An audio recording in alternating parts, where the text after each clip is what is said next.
Hello viewers, আসসালামু আলাইকুম। Welcome back to my channel. রান্নাঘর প্রতিটা মেয়ের সৌন্দর্যের প্রতীক আমি মনে করি। যদি সব কিছু গুছানো থাকে তাহলে কাজকর্মেও মন বসে।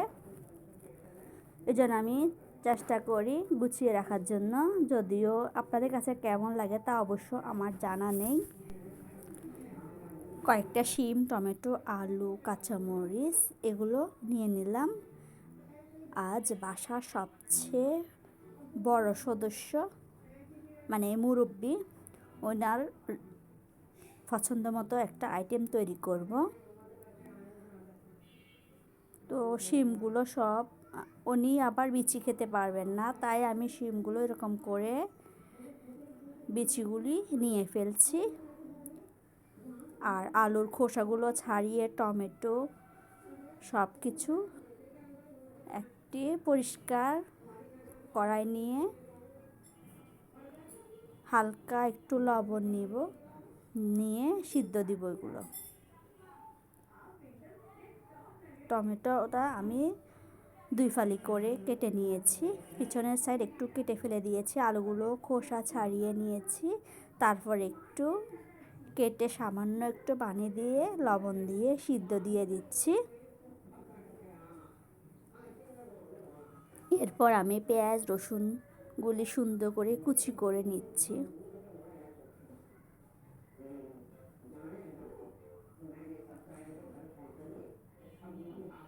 আমার ভিডিওটি আপনারা কে কোন জায়গা থেকে দেখছেন?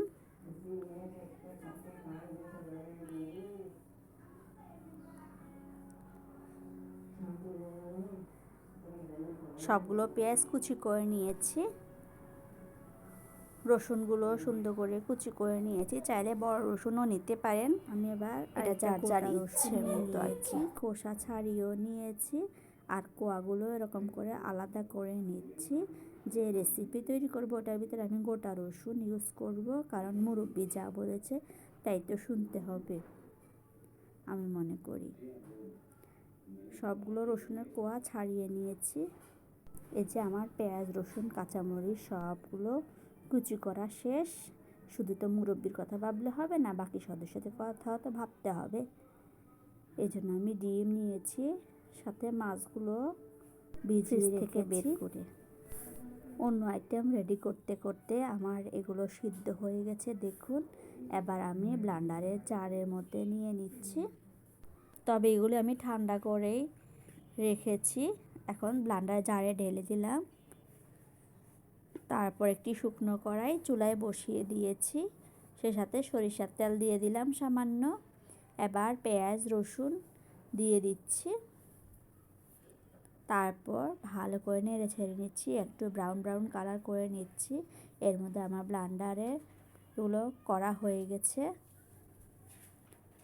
এগুলো ঢেলে দিচ্ছি। এখানে আর কোনো পানি অ্যাড আমি করব না। দেখুন কতটা ব্লেন্ড হয়েছে আর গ্রেভি মনে হচ্ছে। এগুলো ভালো করে এবার নেড়ে ছেড়ে নিচ্ছি, যতটুকু পানি গায়ে গায়ে আছে ওগুলো রসুন আমি গোটা যেগুলি রেখেছি ওগুলো দিয়েছি। এবার সামান্য একটু লবণ দিয়ে দিচ্ছি, আবারও ভালো করে নেড়ে ছেড়ে দিচ্ছি। একেবারে শুকনো শুকনো হয়ে গেলে নামিয়ে নিচ্ছি। দেখুন কতটা ঘন হয়েছে। মুরব্বির পছন্দের খাবার রেডি।